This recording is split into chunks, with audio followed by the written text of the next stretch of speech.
Hello ಭೋಜನ ಪ್ರಿಯರೇ, ನಮಸ್ತೆ. ವೆಲ್ಕಮ್ ಟು ಸಿಂಪಲ್ ಆಗೊಂದು ರುಚಿ. ಇವತ್ತು ನಾವು ತುಂಬಾ ಸಿಂಪಲ್ಲಾಗಿ ಎಣ್ಣೆ ಬದನೆಕಾಯಿನ ಯಾವ ರೀತಿ ಮಾಡೋದು ಅಂತ ನೋಡೋಣ.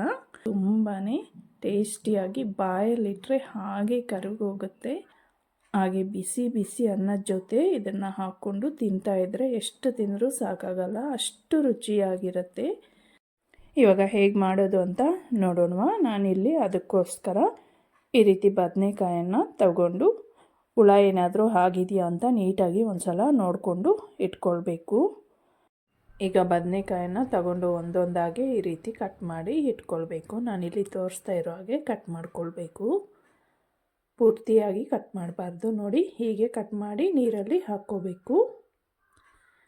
ಕಟ್ ಮಾಡಿ ನಾವು ಹಾಗೆ ಇಟ್ಟರೆ ಮಿಕ್ಕಿದ ಪ್ರಾಸೆಸನ್ನು ಮಾಡೋ ಅಷ್ಟರಲ್ಲಿ ಬದನೆಕಾಯಿ ಕಪ್ಪಗಾಗಿಬಿಡುತ್ತೆ, ಹಾಗೆ ಕಹಿ ಬಂದುಬಿಡುತ್ತೆ. ಅದಕ್ಕೋಸ್ಕರ ಈ ರೀತಿ ನೀರಿನಲ್ಲಿ ಹಾಕ್ಕೊಂಡು ಸ್ವಲ್ಪ ಉಪ್ಪನ್ನು ಹಾಕ್ಕೊಂಡು ಇಟ್ಕೊಳ್ಬೇಕು. ಈಗ ಸ್ಟವನ್ನು ಹಚ್ಕೊಂಡು ಒಂದು ಚಿಕ್ಕ ಬಾಣಲಿಯನ್ನು ಇಟ್ಕೊಂಡು ನಾನಿಲ್ಲಿ 2 ಟೇಬಲ್ ಸ್ಪೂನಷ್ಟು ಧನಿಯಾ ಮತ್ತು 5 ಗೋಡಂಬಿ 5 ಬಾದಾಮಿನೂ ಸಹ ಹಾಕ್ಕೊಳ್ತಾ ಇದ್ದೀನಿ. ಇದನ್ನು ಹಾಕೋದ್ರಿಂದ ಗ್ರೇವಿಗೆ ಒಳ್ಳೆ ರುಚಿ ಬರುತ್ತೆ.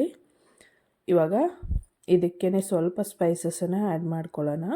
ಇಲ್ಲಿ ನಾನು ಸ್ವಲ್ಪ ಗಸಗಸೆ, ಸ್ವಲ್ಪ ಜೀರಿಗೆ, 1 ಇಂಚು ಚಕ್ಕೆ, 4 ಲವಂಗ, 2 ಏಲಕ್ಕಿನೂ ಹಾಕ್ಕೊಂಡಿದ್ದೀನಿ. ಹಾಗೆ 1 ಸ್ಪೂನಷ್ಟು ಬಿಳಿ ಎಳ್ಳನ್ನು ಸಹ ಹಾಕ್ಕೊಂಡಿದ್ದೀನಿ. ಇದನ್ನು ಲೋ ಫ್ಲೇಮಲ್ಲಿ ಇಟ್ಕೊಂಡು ಸ್ವಲ್ಪ ಚೆನ್ನಾಗಿ ಕೆಂಪಗಾಗೋವರೆಗೂ ಫ್ರೈ ಮಾಡ್ಕೊಳ್ಬೇಕು. ಮತ್ತು 2 ಬ್ಯಾಡಗಿ ಮೆಣಸಿನ್ಕಾಯನ್ನು ಸಹ ಸೇರಿಸ್ಕೊಂಡಿದ್ದೀನಿ. ಇವಾಗ ಇದಿಷ್ಟನ್ನು ಖಂಡಿತ ಲೋ ಫ್ಲೇಮಲ್ಲಿ ಇಟ್ಕೊಂಡೆ ಕೆಂಪಗಾಗೋವರೆಗೂ ಫ್ರೈ ಮಾಡ್ಕೊಳ್ಬೇಕು. ನಂತರ ಇವಾಗ ಇದಕ್ಕೇ ನಾವು ಇಲ್ಲಿ ನಾನು ಕೋಕೋನಟ್ ಪೌಡರನ್ನು ಯೂಸ್ ಮಾಡ್ತಾ ಇದ್ದೀನಿ. ನೀವು ಬೇಕಾದರೆ ಹಸಿ ಕೊಬ್ಬರಿನೂ ಸಹ ತುರ್ಕೊಂಡು ಹಾಕ್ಕೊಂಡು ಫ್ರೈ ಮಾಡಿಕೊಂಡು ಹಾಕ್ಕೊಳ್ಬೋದು. ಇವಾಗ ಇದಾಗಿದೆ, ಇದನ್ನು ತೆಗೆದು ಪಕ್ಕಕ್ಕೆ ಇಟ್ಕೊಳ್ಳೋಣ. ಈಗ 1-2 ಸ್ಪೂನಷ್ಟು ಶೇಂಗಾ ಬೀಜನೂ ಸಹ ಹಾಕ್ಕೊಂಡು ಅದನ್ನು ಸ್ವಲ್ಪ ಫ್ರೈ ಮಾಡಿಕೊಂಡು ಅದಕ್ಕೇ ಹಾಕ್ಕೊಳ್ಳೋಣ. ಈಗ ಮತ್ತೆ ಅದೇ ಬಾಣಲಿಯನ್ನು ನಾನಿಲ್ಲಿ ಇಟ್ಕೊಂಡು 1 ಮೀಡಿಯಮ್ ಸೈಜ್ ಈರುಳ್ಳಿ, ಹಾಗೆ 7ರಿಂದ 8 ಎಸಳಷ್ಟು ಬೆಳ್ಳುಳ್ಳಿ, 1 ಇಂಚಷ್ಟು ಶುಂಠಿನೂ ಸಹ ಹಾಕ್ಕೊಂಡು 1 ಸ್ಪೂನಷ್ಟು ಎಣ್ಣೆನೂ ಹಾಕ್ಕೊಂಡು ಇದನ್ನು ಕೆಂಪಗಾಗೋವರೆಗೂ ನಾವು ಚೆನ್ನಾಗಿ ಹುರ್ಕೊಳ್ಬೇಕಾಗತ್ತೆ.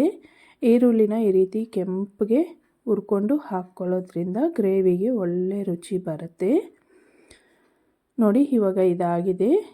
ಇದನ್ನು ಸಹ ತೆಗೆದು ಪಕ್ಕಕ್ಕೆ ಇಟ್ಕೊಳ್ಳೋಣ. ಈಗ ಇದನ್ನು ನಾವು ಕಂಪ್ಲೀಟಾಗಿ ಕೂಲಾಗೋದಕ್ಕೆ ಬಿಟ್ಟು ನಂತರ ನಾವು ಇದನ್ನು ಗ್ರೈಂಡ್ ಮಾಡ್ಕೊಳ್ಬೇಕಾಗತ್ತೆ. ಮೊದಲಿಗೆ ಸ್ವಲ್ಪ ಈ ರೀತಿ ಗ್ರೈಂಡ್ ಮಾಡಿಕೊಂಡು ಈಗ ಇದಕ್ಕೇ 1 ಸ್ಪೂನಷ್ಟು ಚಿಲ್ಲಿ ಪೌಡ್ರು, 1/2 ಟೀ ಸ್ಪೂನಷ್ಟು ಟರ್ಮರಿಕ್ ಪೌಡರನ್ನು ಹಾಕ್ಕೊಂಡು ಸ್ವಲ್ಪ ನೀರು ಹಾಕ್ಕೊಂಡು ಇದನ್ನು ಈ ರೀತಿ ಗಟ್ಟಿಯಾಗಿ ರುಬ್ಕೊಳ್ಬೇಕು. ಯಾಕಂದರೆ ನಾವು ಬದನೆಕಾಯಿಗೆ ಸ್ಟಫಿಂಗ್ ಮಾಡೋದ್ರಿಂದ ಮಸಾಲೆ ಗಟ್ಟಿಯಾಗಿ ರುಬ್ಕೊಳ್ಬೇಕಾಗತ್ತೆ. ಈಗ ನೋಡಿ, ಬದನೆಕಾಯನ್ನು ಒಂದೊಂದಾಗಿ ತಗೊಂಡು ಈ ರೀತಿ ಮಸಾಲೆನ ಅದರ ಮಧ್ಯಭಾಗದಲ್ಲಿ ತುಂಬಿಕೊಳ್ಬೇಕಾಗತ್ತೆ. ನೋಡಿ, ಹೀಗೆ ನಿಮಗೆ ಸ್ಪೂನಿಂದ ಹಾಕೋದಕ್ಕೆ ಕಷ್ಟ ಆದರೆ ಕೈಯಿಂದನೇ ಹಾಕ್ಕೊಳ್ಳಿ. ಎಲ್ಲನೂ ಸಹ ಅದೇ ರೀತಿ ಮಾಡಿ ಇಟ್ಕೊಂಡ್ಮೇಲೆ ಈ ಮಿಕ್ಕಿರ್ತಕ್ಕಂಥ ಮಸಾಲೆನ ನಾವು ಆಮೇಲೆ ಗ್ರೇವಿಯಲ್ಲಿ ಯೂಸ್ ಮಾಡೋಣ.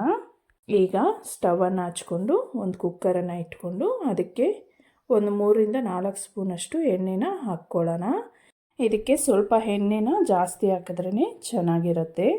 ಇವಾಗ ಸ್ವಲ್ಪ ಸಾಸಿವೆ ಹಾಕ್ಕೊಂಡು ಅದು ಸಿಡಿದ ಮೇಲೆ ನೋಡಿ, ಇಲ್ಲಿ ಸ್ವಲ್ಪ ಸೋಂಪನ್ನು ಹಾಕ್ಕೊಳ್ತೀನಿ. ಹಾಗೆ ಸ್ವಲ್ಪ ಕರಿಬೇವು, 1-2-3 ಒಣಮೆಣಸಿನ್ಕಾಯನ್ನು ಹಾಕ್ಕೊಂಡು ಈಗ ಇದಕ್ಕೆ ನಾವು ರೆಡಿ ಮಾಡಿ ಇಟ್ಕೊಂಡಿರ್ತಕ್ಕಂಥ ಬದನೆಕಾಯನ್ನೆಲ್ಲ ಸೇರಿಸ್ಕೊಂಡು ರುಚಿಗೆ ತಕ್ಕಷ್ಟು ಉಪ್ಪನ್ನು ಹಾಕ್ಕೊಂಡು ಒಂದು ಸಲ ಈ ರೀತಿ ನೀಟಾಗಿ ಮಿಕ್ಸ್ ಮಾಡ್ಕೊಳ್ಳಿ.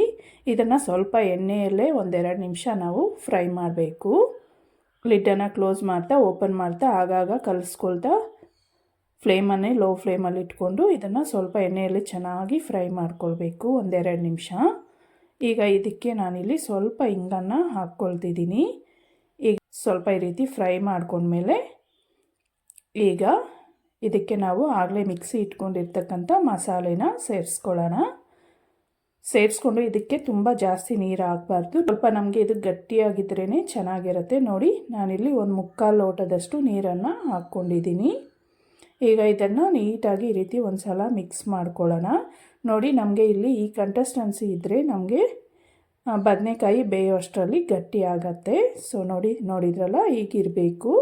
ಇಷ್ಟು ನೀರನ್ನು ಹಾಕ್ಕೊಂಡು ಈಗ ಮೇಲೆ ಒಂದು ಅರ್ಧ ಸ್ಪೂನಷ್ಟು ಗರಂ ಮಸಾಲ ಮತ್ತು ಸ್ವಲ್ಪ ಕೊತ್ತಂಬರಿನ ಹಾಕ್ಕೊಂಡು ಈಗ ಲಿಡ್ಡನ್ನು ಕ್ಲೋಸ್ ಮಾಡಿಕೊಂಡು ನಾವು ಇದನ್ನು ಒಂದೇ ಒಂದು ವಿಸಿಲ್ ಅಷ್ಟೇ ಕೂಗಿಸ್ಕೊಳ್ಬೇಕು. ಖಂಡಿತ ಇದು ನೆನಪಿರಲಿ, ತುಂಬ ಹೊತ್ತು ಇಟ್ಟರೆ ನಮಗೆ ಬದನೆಕಾಯಿ ತುಂಬ ಸಾಫ್ಟಾಗಿ ಆಗಿಬಿಡುತ್ತೆ, ಚೆನ್ನಾಗಿರೋದಿಲ್ಲ. ಒಂದೇ ಒಂದು ವಿಸಿಲ್ ಅಷ್ಟೇ ಕೂಗಿಸ್ಕೊಂಡು ತಕ್ಷಣ ಸ್ಟವನ್ನು ಆಫ್ ಮಾಡಿಕೊಂಡು ಲಿಡ್ಡನ್ನು ಓಪನ್ ಮಾಡಿಕೊಂಡು ನೋಡಿ ಒಂದು ಸಲ ಈ ರೀತಿ ಮಿಕ್ಸ್ ಮಾಡಿಕೊಂಡ್ರೆ ನೋಡಿ ಈಗ ಗ್ರೇವಿ ನಮಗೆ ಗಟ್ಟಿಯಾಗಿದೆ. ನೋಡಿ ಬದನೆಕಾಯಿ ಸಹ ಸಾಫ್ಟಾಗಿ ಬೆಂದಿದೆ. ಈ ರೀತಿ ಕುಕ್ಕರ್ನಲ್ಲಿ ಮಾಡ್ಕೊಳ್ಳೋದ್ರಿಂದ ನಮಗೆ ಗ್ರೇವಿ ತುಂಬ ಬೇಗನೆ ಆಗುತ್ತೆ. ಅದಕ್ಕೋಸ್ಕರ ನಿಮಗೆ ಟೈಮ್ ಇದೆ ಅಂದರೆ ನೀವು ಹಾಗೆ ಪಾತ್ರೆಯಲ್ಲೂ ಸಹ ಬೇಯಿಸ್ಕೊಳ್ಬೋದು, ಆದರೆ ಸ್ವಲ್ಪ ಟೈಮ್ ಹಿಡಿಯುತ್ತೆ. ಮೇಲೆ ಸ್ವಲ್ಪ ಕೊತ್ತಂಬರಿ ಸೊಪ್ಪನ್ನು ಹಾಕ್ಕೊಳ್ಳೋಣ. ನೋಡಿದ್ರಲ್ಲ ಎಷ್ಟು ಈಸಿಯಾಗಿ ರೆಡಿಯಾಗತ್ತೆ ಅಂತ. ಅಷ್ಟೇ, ನಮಗೆ ಎಷ್ಟೋ ಟೇಸ್ಟಿಯಾಗಿ ತುಂಬಾ ರುಚಿಯಾಗಿ ಎಣ್ಣೆ ಬದನೆಕಾಯಿ ರೆಡಿಯಾಗತ್ತೆ. ಸೊ ಇದನ್ನು ಬಿಸಿ ಬಿಸಿ ಅನ್ನದ ಜೊತೆ ತಿಂದರೆ ತುಂಬಾ ಎಕ್ಸಲೆಂಟ್ ಆಗಿರುತ್ತೆ. ಸೊ ತಪ್ಪದೇ ಒಂದು ಸಲ ಟ್ರೈ ಮಾಡಿ ನೋಡಿ. ನಿಮಗೆ ಹೇಗೆ ಅನ್ನಿಸ್ತು ಅಂತ ಕಾಮೆಂಟ್ ಮಾಡಿ ತಿಳಿಸಿ. ಮತ್ತಷ್ಟು ಸಿಂಪಲ್ ಟೇಸ್ಟಿ ರೆಸಿಪೀಸ್ಗೋಸ್ಕರ ಸಿಂಪಲ್ಲಾಗಿ ಒಂದು ರುಚಿ ಚಾನಲನ್ನು ತಪ್ಪದೇ ಸಬ್ಸ್ಕ್ರೈಬ್ ಮಾಡ್ಕೊಳ್ಳಿ. ಹಾಗೆ ವಿಡಿಯೋ ಇಷ್ಟ ಆಗಿದ್ದರೆ ಪ್ಲೀಸ್ ಒಂದು ಲೈಕ್ ಕೊಡೋದನ್ನು ಮರಿಬೇಡಿ. Thank you for watching. ಮತ್ತೆ ಸಿಗೋಣ.